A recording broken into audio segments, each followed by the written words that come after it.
کہ کوئی جاننے والا اگر مل گیا تو ہمارا کام آسان ہو جائے. کسی کمپنی میں کسی نوکری کے لیے گئے، وہاں اگر کوئی جاننے والا ہوگا تو اس کے ذریعے ہمارا کام آسان ہو جائے. یہی مقصد ہے.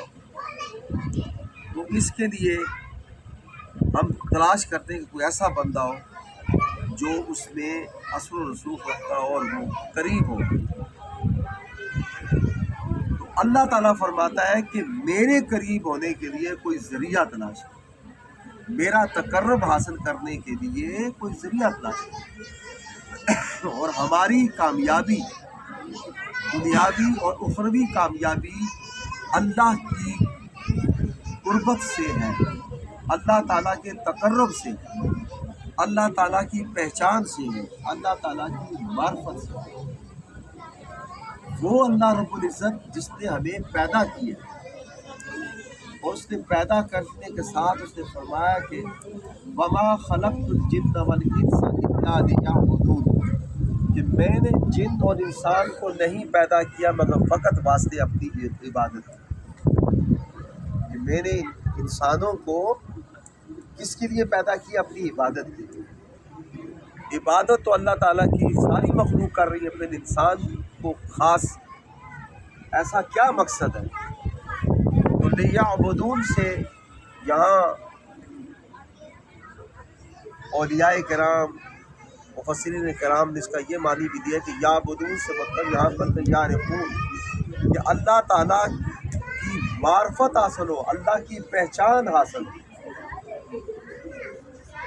تو اللہ کی جب پہچان حاصل ہوگی تو پھر آپ اس کے تقرب کے لیے جو کوشش بھی کریں گے. تو اس کی پہچان اور اس کی معرفت حاصل کرنے کے لیے بھی اللہ کا حکم ہے. اور اللہ تعالیٰ فرماتا ہے کہ میرے قرب کے لیے کوئی ذریعہ تلاش کرو. پھر اللہ تعالیٰ نے پھر راستہ بتایا کہ میرے تقرب حاصل کرنے کا، میرے قریب آنے کا راستہ کیا ہے. تو راستہ بتایا کہ یا ایھا الذین آمنوا اتقوا اللہ وکونوا مع الصادقین، اے ایمان والو ڈرو مجھ اللہ سے اور رہو میرے صادقین، سچے. یہاں صادقین سے مراد اولیاء اللہ ہیں، اللہ کے ولی، اللہ کے دوست، جن کے بارے میں اللہ تعالیٰ نے فرمایا کہ الا ان اولیاء اللہ لا خوف علیہم ولا هم یحزنون. ان کو نہ تو دنیا میں کوئی خوف ہوگا، نہ آخرت میں کوئی حزن و ملال ہوگا. تو کیا فرمایا کہ میرا قرب حاصل کرنے کے لیے جو میرے سچے بندے ہیں، صادقین ہیں، جو میرے ولی ہیں، آپ ان کی صحبت اختیار کریں، ان کے پاس جاؤ. بھائی ان کی صحبت سے کیا ملے گا؟ سورہ قاف کی پھر آیتیں کی وَوَاصْبِرْ نَفْسَكَ مَعَ الَّذِينَ يَدْعُونَ بِالْغَدَاوَةِ وَالْعَشِيِّ يُرِيدُونَ وَجْهَهُ. اللہ تعالیٰ فرماتا ہے کہ یہ میرے وہ بندے ہیں، ان کے قریب اس لیے ہو جاؤ کہ یہ صبح و شام ہر وقت کسی لمحے غافل نہیں ہوتے، اللہ کی یاد میں، اللہ کے ذکر میں شامل ہوتے. ایک لمحے کے لیے یہ اللہ کی یاد سے غافل نہیں ہوتی. کوئی دنیاوی غرض و مقصد ان کے نزدیک نہیں ہوتا کہ اگر آپ ان کے قریب جاؤ گے تو آپ کی ذات سے ان کو کوئی ذاتی غرض و مقصد نہیں ہوتا. جب آپ ان کے تقرب میں جاؤ گے، ان کے پاس جاؤ گے تو ان کے پاس جانے سے کیا ہوگا؟ وہ اللہ کے ولی، ان کی جب آپ صحبت میں جائیں گے، ان کی صحبت سے، ان کی نگاہ سے، ان کی توجہ سے آپ کا جو دل ہے، اس دل کی اصلاح ہوگی.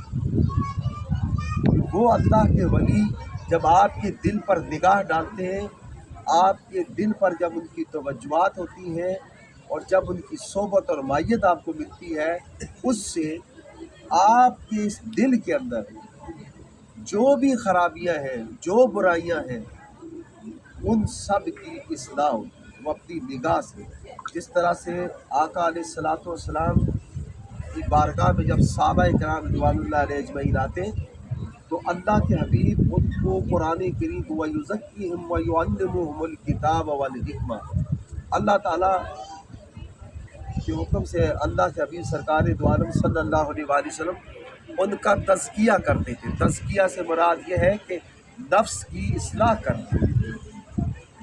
وہ ان پر قرآن کی آیات بیان کرتے تھے اور اپنے طریقے سے آپ صلی اللہ علیہ وسلم کا جو عمل تھا، جو کردار تھا، اس سے اور اللہ کے پاک کلام قرآن مجید کی آیات کی مدد سے اور آپ صلی اللہ علیہ وآلہ وسلم اپنی توجہ خاص سے ان کا تزکیہ کرتے تھے کہ جب ایک شخص کفار کہتے تھے کہ مت جانا، وہ جادوگر ہے، تم جاؤ گے تمہارا دین تم سے چھن جائے گا۔ دراصل اللہ کے حبیب جادوگر تو نہیں تھے، لیکن اللہ تعالیٰ نے، اللہ پاک نے ان کو وہ مقصد اور وہ طاقت و قوت دے کر کے بھیجا تھا کہ آقا علیہ السلام کی صحبت میں جب کوئی آتا، چند لمحے بیٹھتا، تو آپ کی اس توجہ سے اس کا دل جو گناہوں میں دھت رہا ہوتا، جو برائیوں میں دھت رہا ہوتا تھا، آپ صلی اللہ علیہ وسلم کی ایک نگاہ اور توجہ سے اس کا دل ان برائیوں سے صاف ہوتا، اور وہ اس توجہ کی، اس تزکیہ کی وجہ سے وہ ایمان لے آتے، وہ گناہوں کو چھوڑ دیتے، برائی کی زندگی کو چھوڑ دیتے، اور وہ اللہ کے فرما بردار اور مطیع بن جاتے۔ یہ آپ صلی اللہ علیہ وسلم کی ایک لمحے کی صحبت سے آ کے بیٹھے، ان کو کچھ، اور یہاں تک کہ انہوں نے کوئی عبادت نہیں کی، کوئی عمل نہیں کیا، آقا علیہ السلام کی صحبت میں آئے، آپ نے ان کا تزکیہ فرمایا، ایمان لائے، اس کے بعد ان کا انتقال ہو، اور پھر اللہ تعالیٰ نے ان کو معاف فرما دیا اور ان کو جنت کا مستحق قرار دیا۔ کیوں؟ تو ان کا باطن صاف ہو، ان کے باطن کا تزکیہ ہو چکا، ان کے باطن کا تزکیہ ہو چکا۔ تو رسول اللہ صلی اللہ علیہ وآلہ وسلم جس طرح سے تزکیہ فرماتے تھے، اب آقا علیہ السلام کے بعد کوئی نبی نہیں آئے، لیکن اللہ کے حبیب سرکار دو عالم صلی اللہ علیہ وسلم نے صحابہ کرام کو مخاطب کر کے فرمایا کہ صحابہ، اب میرے بعد کوئی نبی نہیں آئے گا، لیکن قیامت تک میری امت میں اللہ تعالیٰ ایسے اولیاء اللہ کو مبعوث فرمائے گا، ایسے اپنے دوستوں کو، ولیوں کو مبعوث فرمائے گا کہ وہ قیامت تک میری امت کی اصلاح کرتے رہیں، ان کے نفس کا تزکیہ کرتے ہیں۔ تو صحابہ کرام نے پوچھا، یا رسول اللہ من اولیاء اللہ، کہ وہ اولیاء اللہ کون ہیں؟ تو اللہ کے حبیب سرکار دو عالم صلی اللہ علیہ وسلم فرمایا کہ اذا رأوا ذکر اللہ عز وجل، کہ وہ کہ جب تم ان کو دیکھو، جب آپ ان کو دیکھو گے تو ان کو دیکھتے ہی آپ کو اللہ یاد آ جائے، آپ کے قلب سے، آپ کی زبان سے بے اختیار اللہ کا ذکر جاری ہے۔ یہ ان کی اللہ تعالیٰ نے پہچان بتائی، اللہ کے حبیب نے ان کی یہ پہچان بتائی، اور خود اللہ عز و جل نے اپنے پاک کلام قرآن مجید فرقان حمید کے اندر اللہ تعالیٰ نے ان کی پہچان یہ بتائی کہ یہ اللہ کے وہ بندے ہیں کہ جن کو دنیاوی تجارت اور خرید و فروخت اللہ کی یاد سے ان کو غافل نہیں کرتے۔ وہ اپنے کام میں مشغول ہیں، اپنے تجارت میں مشغول ہیں، اپنے کاروباری زندگی میں مشغول ہیں، کھیتی باڑی میں مشغول ہیں، لیکن ان کا دل ہر وقت اللہ کی یاد میں شاغل، اللہ کی یاد سے ایک لمحے کے لیے وہ غافل نہیں۔ تو یہ ان اولیاء اللہ کی قرآن پاک نے بھی ان کی نشانی بتائی ہے کہ ان کی پہچان کیا ہے۔ رسول اللہ صلی اللہ علیہ وآلہ وسلم نے ان کی پہچان بتائی کہ یہ اولیاء اللہ، ان کی پہچان یہ ہے کہ یہ شریعت مطہرہ پر اس طرح سے کاربند ہوتے ہیں کہ بال برابر سے انحراف نہیں کرتے۔ شریعت کس کو کہتے ہیں؟ شریعت محمدی صلی اللہ علیہ وسلم کیا ہے؟ اللہ کا پاک کلام قرآن مجید جو اللہ کے حبیب سرکار دو عالم صلی اللہ علیہ وآلہ وسلم پر نازل ہوئی، اور آپ صلی اللہ علیہ وآلہ وسلم کی سنت، آپ کا عمل، یہ دو چیزیں ایک مسلمان کے لیے پوری زندگی کے لیے اس کے لیے ایک گائیڈ لائن اس کو دے دی ہے شریعت کے نام سے کہ اس میں بتا دیا ہے کہ یہ کام کرنا ہے اور یہ کام نہیں کرنا ہے۔ جن کاموں کے کرنے کا حکم ہے ان کو اوامر کہتے ہیں، اور جن سے منع کیا گیا ہے نہی عن المنکر کہتے ہیں، کہ جھوٹ نہیں بولنا ہے، ظلم نہیں کرنا ہے، ناپ تول میں کمی نہیں کرنی، بد اخلاقی نہیں کرنی، چوری ڈکیٹی نہیں کرنی، ان چیزوں کو، شراب نہیں پینا، نشہ نہیں کرنا، کسی کے ساتھ ظلم زیادتی نہیں کرنی، اللہ تعالیٰ کی فرما برداری اطاعت کرنی ہے، نماز پڑھنی ہے، روزے رکھنے ہیں، زکوٰۃ ادا کرنی ہے، صاحب نصاب میں عمرہ اور حج کرنا ہے جب اللہ کا حکم ہو، اور جب ریاست کی طرف جب ضرورت پڑے، جب جہاد کا حکم ہو تو پھر وہ جہاد بھی کرے۔ تو یہ ساری ہے شریعت، یہ کیا ہے؟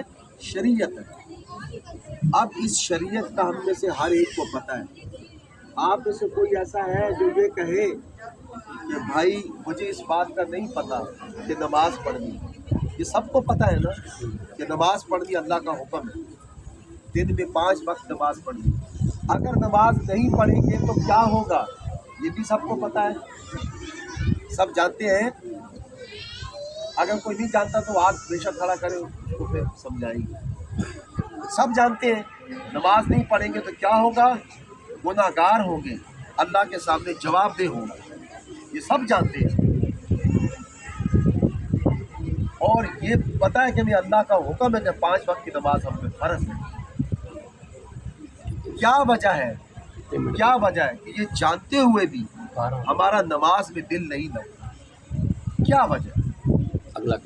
ہمارا اس پر ایمان پختہ ہے نا، یقین اللہ پر، اس کے حبیب پر ہمارا ایمان پکا ہے، ہم مسلمان ہیں الحمدللہ۔ اس بات پر بھی ہمارا پکا یقین ایمان ہے کہ نہیں ہے کہ نماز پڑھنی، اگر نہیں پڑھیں گے تو گناہ گار ہوں گے، اور روز قیامت اس کا ہمیں دنیا میں بھی حساب دینا ہوگا، آخر میں۔ اس سب پر ہمارا یقین ہے، مانتے ہیں، لیکن اس کے باوجود نماز میں ہمارا دل نہیں لگتا، نیکی کے کاموں میں ہمارا دل نہیں لگتا، جھوٹ بولنا منع ہے، ہم روک نہیں پاتے، کسی کے ساتھ بد اخلاقی کرنا، زیادتی کرنا، ظلم کرنا، کسی کا حق مارنا منع ہے، لیکن ہم ان چیزوں سے اپنے آپ کو روک نہیں پاتے۔ کیا وجہ ہے؟ کوئی اس کی وجہ جانتا ہے؟ بھائی یہ تو اب سیکھنے کے لیے کہیں جانے کی ضرورت نہیں، سب کو پتہ نماز بھی پڑھنی ہے، روزے بھی رکھنے ہیں، زکوٰۃ دینی ہے، یہ سب احکامات کا بحیثیت مسلمان ہم سب کو اس کا پتہ ہے۔ کیا وجہ ہے؟ کوئی بتا سکتا ہے کیا وجہ ہے؟ پھر بھی ہم فجر میں نہیں اٹھ پاتے، نماز نہیں پڑھتے، ہم سے نماز رہ جاتی ہے، نماز ہم سے رہ جاتی ہے، روزوں میں کوتاہی ہو جاتی ہے، زکوٰۃ دینے میں کوتاہی ہو جاتی ہے۔ کوئی اس کی وجہ جانتا ہے؟ یہاں جتنے بیٹھے ہوئے ہیں بزرگوں کو چھوڑ کر نوجوان بیٹھے، کسی کو پتہ ہے اس کا؟ شاید نہیں پتہ ہے، تو میں آپ کو بتاتا ہوں اس کی وجہ کیا ہے۔ جس چیز میں ہمارا دل لگتا ہے اس کام کو ہم کرتے ہیں نہیں کرتے، اور جس میں ہمارا دل نہ لگے تو کیا کرتے ہیں، وہ کام نہیں کرتے۔ ایسا ہی ہے یا نہیں؟ یہی بات ہے۔ اس کا مطلب یہ ہوا کہ یہ ہمارا دل ہے، ہمارے جسم میں دل ہو جائے، وہ جس چیز کی طرف ہمیں راغب کرتا ہے وہ کام ہم خوشی سے کرتے ہیں، اور جس کام میں ہمارا دل نہیں لگتا تو پھر ہم وہ کام نہیں کرتے۔ نماز میں اگر ہمارا دل نہیں لگ رہا ہے، اس کا مطلب کیا ہوا کہ خرابی کہاں ہے؟ خرابی ہمارے اس دل میں ہے۔ یہ ہمارا دل کیا خرابی ہے؟ یہ دل بیمار ہے۔ یہ دل کو کون سی بیماری لاحق ہے؟ یہ دل کو باطنی بیماری لاحق ہے۔ بیماری ایک ظاہری بیماریاں ہوتی ہیں، آپ کو ہارٹ پرابلم ہو سکتی ہے، چیسٹ پرابلم ہو سکتی ہے، کوئی آپ کو موت خدا نہ خاصہ بیماری لاحق ہو سکتی ہے، استما ہو سکتا ہے، شوگر ہو سکتی ہے، ہیپاٹائٹس بی سی کوئی ہو سکتا ہے، لیکن ایک بیماریاں ہمارے جسم کو 2 قسم کی لاحق ہوتی ہیں، ایک ظاہری بیماری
اللہ پر, اس کے حبیب پر ہمارا ایمان پکا ہے, ہم مسلمان ہیں الحمدللہ. اس بات پر بھی ہمارا پکا یقین ایمان ہے کہ نہیں ہے کہ نماز پڑھنی, اگر نہیں پڑھیں گے تو گناہ گار ہوں گے, اور روز قیامت اس کا ہمیں دنیا میں بھی حساب دینا ہوگا, آخرت میں. اس سب پر ہمارا یقین ہے, مانتے ہیں. لیکن اس کے باوجود نماز میں ہمارا دل نہیں لگتا, نیکی کے کاموں میں ہمارا دل نہیں لگتا, جھوٹ بولنا منع ہے, ہم روک نہیں پاتے, کسی کے ساتھ بد اخلاقی کرنا, زیادتی کرنا, ظلم کرنا, کسی کا حق مارنا منع ہے, لیکن ہم ان چیزوں سے اپنے آپ کو روک نہیں پاتے. کیا وجہ ہے؟ کوئی اس کی وجہ جانتا ہے؟ بھائی یہ تو اب سیکھنے کے لیے کہیں جانے کی ضرورت نہیں, سب کو پتہ, نماز بھی پڑھنی ہے, روزے بھی رکھنے ہیں, زکوٰۃ دینی ہے, یہ سب احکامات کا باحثیت مسلمان ہم سب کو اس کا پتہ ہے. کیا وجہ ہے؟ کوئی بتا سکتا ہے کیا وجہ ہے؟ پھر بھی ہم فجر میں نہیں اٹھ پاتے, نماز نہیں پڑھتے, ہم سے نماز رہ جاتی ہے, نماز ہم سے رہ جاتی ہے, روزوں میں کوتاہی ہو جاتی ہے, زکوٰۃ دینے میں کوتاہی ہو جاتی ہے. کوئی اس کی وجہ جانتا ہے؟ یہاں جتنے بیٹھے ہوئے ہیں بزرگوں کو چھوڑ کر نوجوان بیٹھے, کسی کو پتہ ہے اس کا؟ شاید نہیں پتہ ہے, تو میں آپ کو بتاتا ہوں اس کی وجہ کیا ہے. جس چیز میں ہمارا دل لگتا ہے اس کام کو ہم کرتے ہی نہیں کرتے, اور جس میں ہمارا دل نہ لگے تو کیا کرتے ہیں, وہ کام نہیں کرتے. ایسا ہی ہے یا نہیں؟ یہی بات ہے. اس کا مطلب یہ ہوا کہ یہ ہمارا دل ہے, ہمارے جسم میں دل ہو جائے, وہ جس چیز کی طرف ہمیں راغب کرتا ہے وہ کام ہم خوشی سے کرتے ہیں, اور جس کام میں ہمارا دل نہیں لگتا تو پھر ہم وہ کام نہیں کرتے. نماز میں اگر ہمارا دل نہیں لگ رہا ہے, اس کا مطلب کیا ہوا کہ خرابی کہاں ہے؟ خرابی ہمارے اس دل میں ہے. یہ ہمارا دل کیا خرابی ہے؟ یہ دل بیمار ہے. یہ دل کو کون سی بیماری لاحق ہے؟ یہ دل کو باطنی بیماری لاحق ہے. بیماری ایک ظاہری بیماریاں ہوتی ہیں, آپ کو ہارٹ پرابلم ہو سکتی ہے, چیسٹ پرابلم ہو سکتی ہے, کوئی آپ کو مودب فلانا فلانا بیماری لاحق ہو سکتی ہے, استما ہو سکتا ہے, شوگر ہو سکتی ہے, ہیپاٹائٹس بی سی کوئی ہو سکتا ہے. لیکن ایک بیماریاں ہمارے جسم کو دو قسم کی لاحق ہوتی ہیں, ایک ظاہری بیماریاں اور ایک باطنی بیماری. جو باطنی امراض ہمیں جو لاحق ہوتے ہیں وہ کہاں ہوتے ہیں, ان کا مقام کیا ہے؟ وہ ہمارا یہ دل ہے. بائیں جانب پسلی یہ ہمارا دل ہے. باطنی ساری بیماریاں اس دل کو لاحق ہوتی ہیں. تو پھر جب بیماری لاحق ہوتی ہے تو پھر اس کا کوئی علاج بھی ہوگا.